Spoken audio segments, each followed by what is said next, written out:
Estás escuchando El Viajero Accidental con Luz Picos y José Luis Conde del viajeroaccidental.com en radioviajera.com.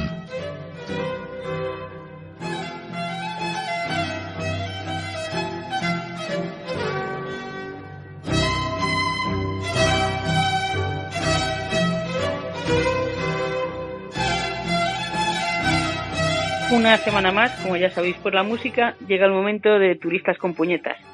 Así que damos paso a José Juan y a ver con qué viene hoy. Hola José Juan, ¿con qué nos vas a sorprender?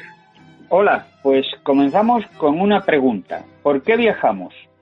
Entre otras razones para poder contarlo a la vuelta, y no porque hayamos sobrevivido, que también, sino para dejar testimonio de las experiencias que hemos aportado a nuestra vida con ese viaje. Por eso traemos hoy a Turistas con Puñetas a un gran contador de historias, Hans Christian Andersen, que viajó por España en 1862. Sepamos qué les contó a sus compatriotas al regresar a Dinamarca. En la calle Mayor de Madrid, justo en la esquina con la Puerta del Sol, hay desde el año 2012, una placa que recuerda la visita del gran creador de cuentos infantiles Hans Christian Andersen. La placa está ahí porque Andersen se alojó en ese edificio, conocido como Casa Cordero o Casa Maragato. Allí se abría entonces la Fonda de la Vizcaína, que abrió sus puertas en 1846 y que se llamaba así por el origen de su dueña, Ramona Verdorraín. Fue una de las primeras fondas que ofrecía platos al gusto extranjero, sin tanto aceite, pimentón y ajo como era normal en España por entonces. Ofrecía sus menús en table d'hôte, algo muy novedoso en la segunda mitad del siglo XIX. Este galicismo se daba a entender que los huéspedes comían un menú del día en un comedor, no en su habitación, como era la costumbre hasta entonces, sobre todo en España. Recordemos, antes de abundar en el viaje de Andersen por nuestro país, que en 1808 el rey Carlos IV envió a Dinamarca la expedición del Marqués de la Romana, de la que ya hablamos en otro programa. Eran aliadas de las tropas francesas que estaban bloqueando el mar Báltico a la flota británica. En principio, estas tropas fueron recibidas con hostilidad, pero mientras fue creciendo la antipatía por los franceses, la cortesía y el buen humor de los españoles se fueron ganando la confianza de los daneses. Andersen recordaría en el cuento de su vida anécdotas sobre aquel tiempo que él vivió cuando era un crío. Un buen día me alzó un soldado español en sus brazos y apretó contra mis labios una medalla de plata que llevaba colgando sobre su pecho desnudo. Recuerdo que mi madre se enfadó mucho y me dijo que aquello era cosa de católicos. Pero a mí me gustaron la medalla y el extranjero aquel, que bailaba girando conmigo en brazos mientras lloraba. Por lo visto, él tenía hijos allá en España. Muchos años más tarde, acordándome de aquello, escribí mi poemita El Soldado. Eso decía Andersen de aquella expedición del Marqués de la Romana. Gracias a amistades que conocía en España y que le animaban a conocerla, el deseo de bajar a la península se fue avivando en el cuentista. Quien estuviese en España es como para ponerse verde de rabia por no poder estar allí. Le escribía a su protector y amigo Edward Collins en julio de 1842. Pues 20 años más tarde, en 1862, Hans Christian Andersen atraviesa el Paso de la Junquera. Por fin está en España. De su recorrido por nuestro país deja constancia en su libro Viaje por España. Le sorprende Cataluña, desde donde va en barco a Valencia, también a Alicante y de allí a Málaga. Y dice de Málaga: en ninguna otra ciudad española he llegado a sentirme tan dichoso y tan a gusto, y eso que apenas había empezado. Un propio modo de vivir, la naturaleza, el mar abierto, todo cuanto para mí es vital e imprescindible lo hallé aquí, y algo todavía más importante, gente amable. Y en su diario anota: aquí quiero que me entierren en caso de que muera en España, exclamé. Pero mi cónsul me contestó acertadamente: escriba antes sobre este hermoso país, no deseo ser yo el que lo entierre aquí. Andersen le dedica un largo número de páginas a Granada. Cádiz le deja más bien indiferente, pero Sevilla lo enamora. Aquí no falta más que el mar. Si lo hubiese, Sevilla sería perfecta, la reina de las ciudades. Desde allí pasa por Córdoba y llega por fin a Madrid. No le gustó la capital. dice de ella lo siguiente: no tiene carácter de ciudad española, y mucho menos de capital. Madrid es para mí un camello tirado en el desierto.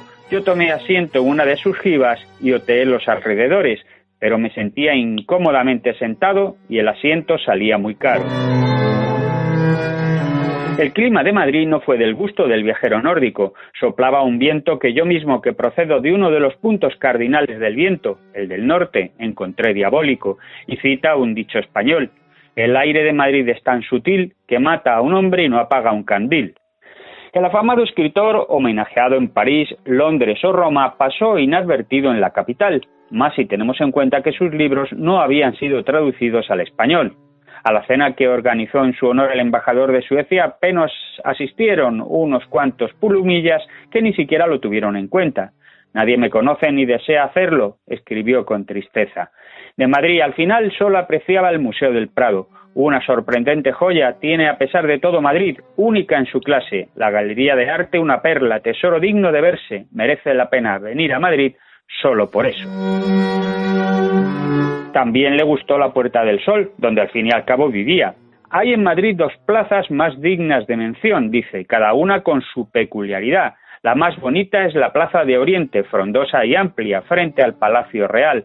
Bajo la espesura del follaje de los árboles se yergue un corro de estatuas de reyes y reinas de León y Castilla. Luego habla de la Plaza Mayor, que estaba cerca de donde él vivía. En ella se siente uno oprimido como en el patio de una cárcel, mas no puede negarse que es la más peculiar de todas las plazas madrileñas. Antiguamente esta plaza fue escenario de las sangrientas corridas de toros y los execrables autos de fe. Y luego por fin habla de la Plaza de las Cortes, a la que califica de plaza insignificante.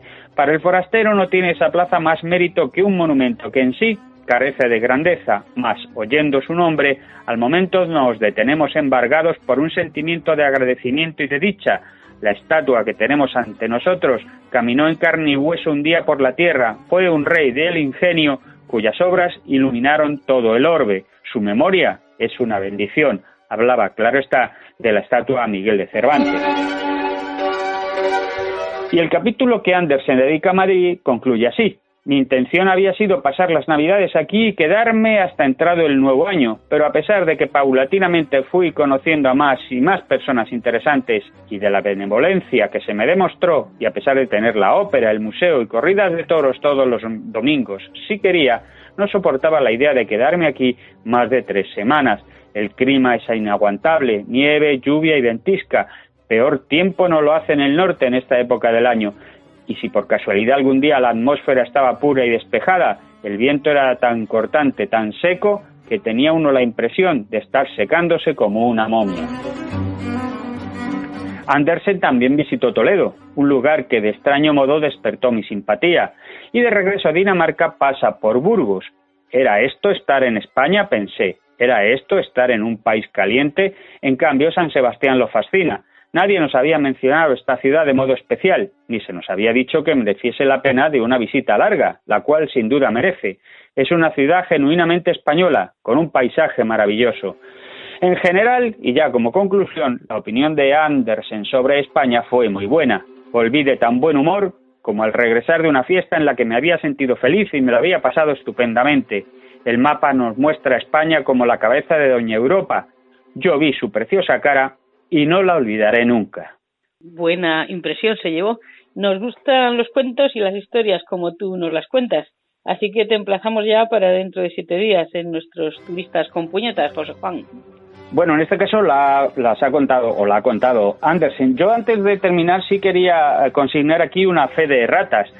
Y es que en el capítulo o en el programa que dedicamos a la vacuna, a la expedición que salió de Coruña para ir vacunando niños por el mundo,